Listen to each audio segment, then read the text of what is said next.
les différents dubbing et enroulements sur le corps. Alors là, nous avons donc préparé notre hameçon. Et vous voyez, dans une boîte distributrice comme ça, j'ai différents dubbing de couleurs. Ici, c'est du lièvre naturel. Donc je prends une petite pincée,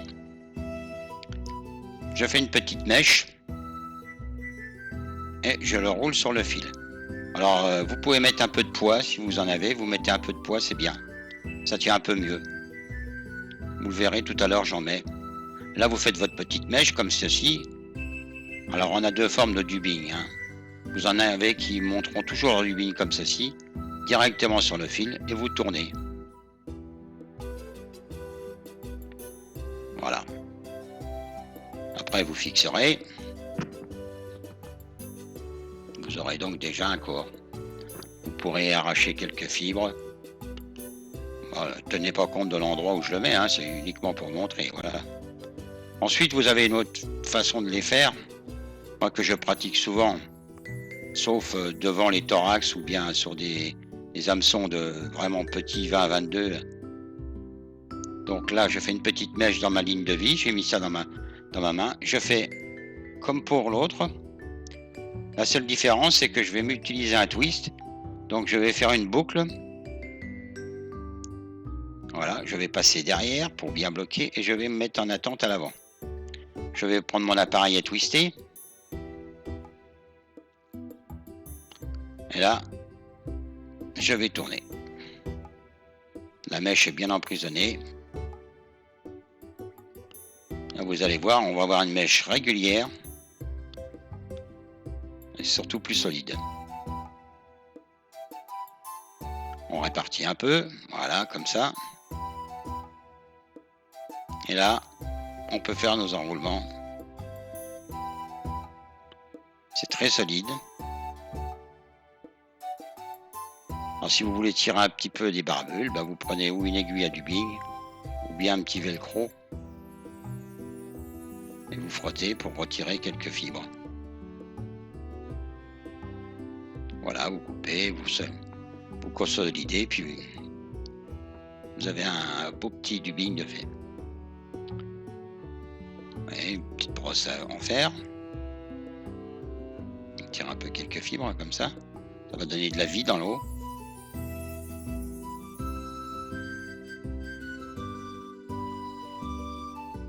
Voilà. Ensuite, avec des plumes. Alors là, on va prendre des grands herles de pan. Donc je coupe la pointe parce que c'est toujours fragile. Là, je mets 4 herles de pan. Je les fixe. Là, je vais faire comme une boucle à twister, mais j'emprisonne mes fibres en même temps. Elles ne sont pas à côté du fil, elles sont avec le fil. Vous les coincez avec votre twist en même temps que le fil. C'est grand, donc il y a de quoi faire. Et là, ça donne des reflets au corps qui est magnifique. Et le fait de les twister comme ça les rend beaucoup plus solides. Parce que des fois, vous savez, les dents détruites, ça peut vous couper un herle dans moins de 2 et après votre mouche elle est foutue.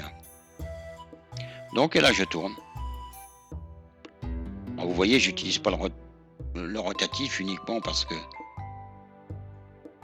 je fais comme si j'en avais pas. Parce que bon nombre de débutants n'ont pas de rotatif. Donc je tourne tranquillement. Toujours en spire bien serré et jointive. Et à l'endroit où je dois m'arrêter, eh bien je vais bloquer avec le fil.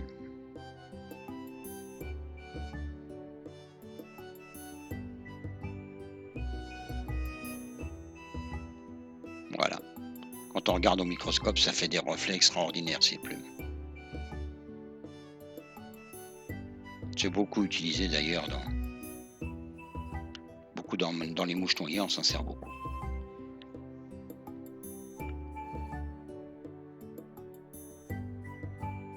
Voilà, donc encore un enroulement.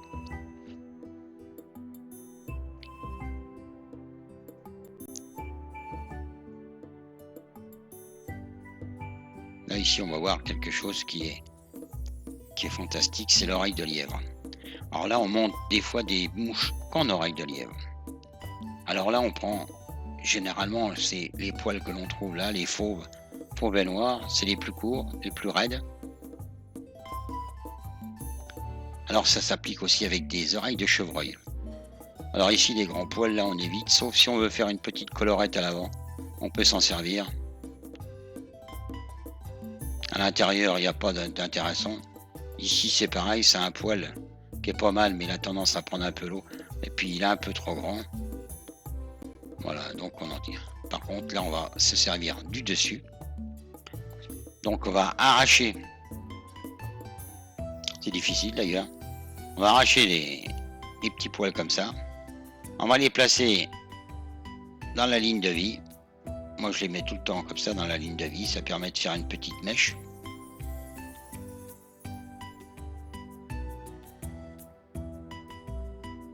Voilà. Et puis là, alors comme pour les autres, deux possibilités, directement sur le fil ou un twist.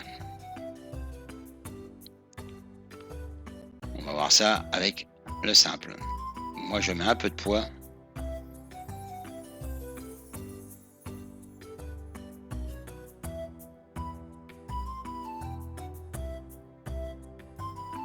Ça fait des belles mouches. Hein. Vous verrez des mouches noyées, mouches sèches, nymphes, oreilles de lièvre, vous le verrez souvent. Si vous avez des amis chasseurs qui tuent des lièvres, prenez les masques. On prend le masque en même temps parce qu'on se sert un peu des poils sur les joues pour faire des cercles. Des cercles ou bien des acles. Donc là, je twiste. La deuxième possibilité. Tenez pas compte de l'endroit où je l'ai mis, hein, c'est uniquement pour vous montrer. On peut faire tout le corps, on peut faire que le thorax, on peut faire une petite boule, on peut faire beaucoup de choses.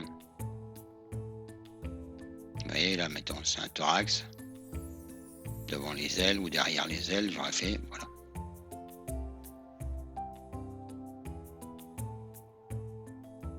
Là, ici, vous allez voir au milieu du corps, avec un simple. Le simple est un peu plus grossier, je trouve.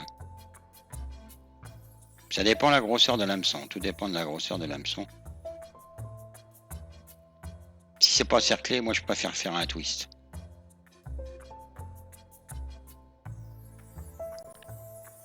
Donc là, j'enroule. Et je vais m'arrêter. Imaginez que vous êtes sur un hameçon de 18, vous voyez que vous avez déjà rempli votre hameçon. Vous faites votre petite tête à l'avant. Vous aurez mis quelques cercles à l'arrière. Et puis votre mouche sera terminée. Vous voyez, regardez voir, sur un hameçon de 18 ou de 20, voilà. Vous auriez déjà une mouche de fête. On peut tirer des fibres un tout petit peu plus longs à l'avant pour imiter des acles, les pattes. Voilà, regardez voir.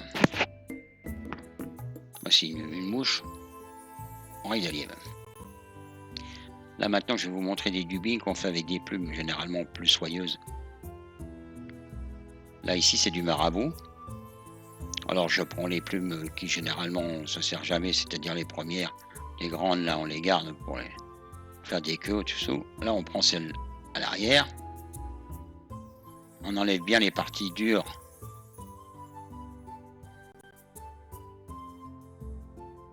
Alors vous faites ça avec des plumes de cul de canard aussi, ça marche très bien. Pour faire des beaux petits dubings en cul de canard. Naturellement sur des petits hameçons, hein, parce que là vous en auriez besoin. Vous mettez toutes ces plumes là que vous récoltez dans un verre.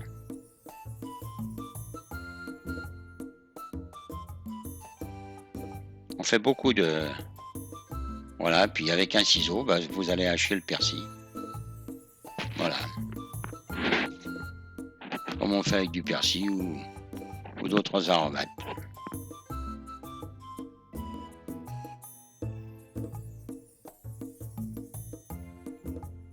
Suivant ce que vous voulez faire, la grosseur, vous hachez.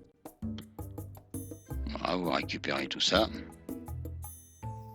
Pareil, vous mettez ça dans la ligne de vie. Là, j'en ai fait une grosse mèche, hein, c'est pour vous montrer. Autrement, je fais des trucs beaucoup plus petits d'habitude.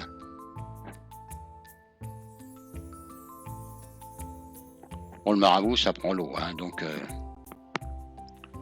c'est plutôt pour des corps de streamer ou bien vraiment sur une mouche bien spécifique. Ça, c'est le manuel qui vous le dira, hein.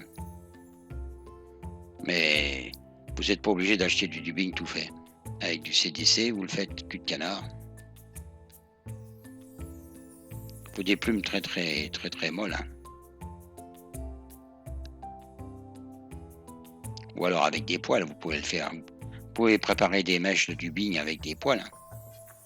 Moi, j'ai fait un petit appareil pour préparer des mèches de dubbing. Au lieu de le faire, le dubbing est déjà tout fait, hein.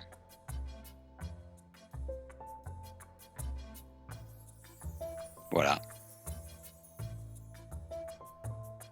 Je fais mon enroulement. Et je vais bloquer.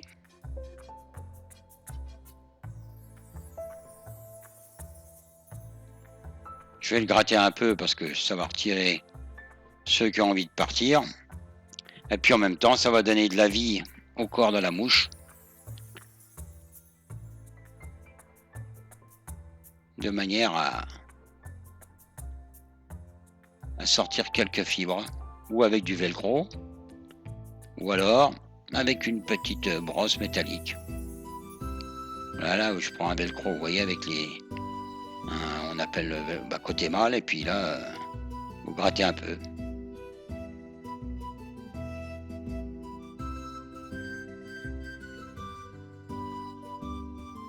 Normalement, on aurait fait tout le corps, hein. C'est simplement une démonstration. Ou alors, vous prenez une petite aiguille à dubbing, puis vous sortez quelques fibres un peu plus longues, si vous voulez. Voilà, comme ceci.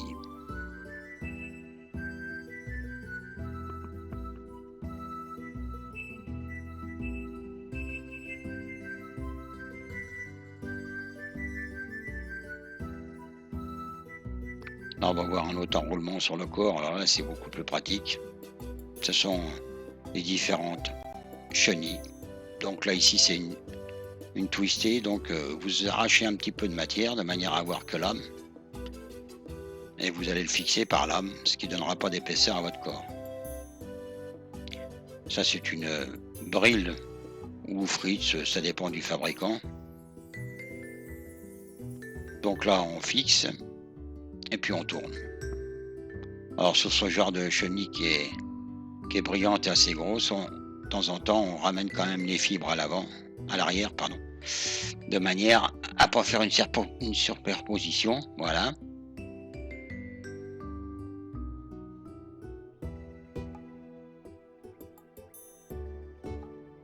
Et on bloque.